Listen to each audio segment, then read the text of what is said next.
Pozdravujem.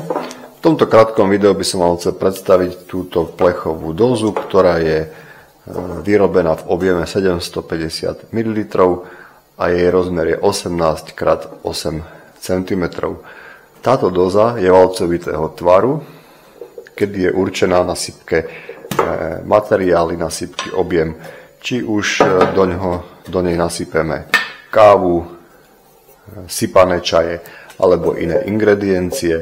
V tejto doze budú spoľahlivo chránené pred vonkajším prostredím a budú zachované vlastnosti skladovaných ingrediencií, skladovaných surovín, skladovaného materiálu.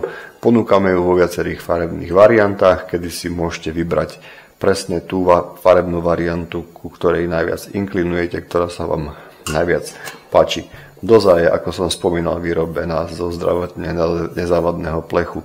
Spodná časť, aj vrchná časť je zosilnená kvôli tvarovej stabilite. Tento materiál, plech, zabezpečuje to, že jej použitie bude dlhodobé, dlhoročné a bude nám slúžiť. Keďže je vyrobená z plechu, je samozrejme aj ekologická a trvale udržateľná.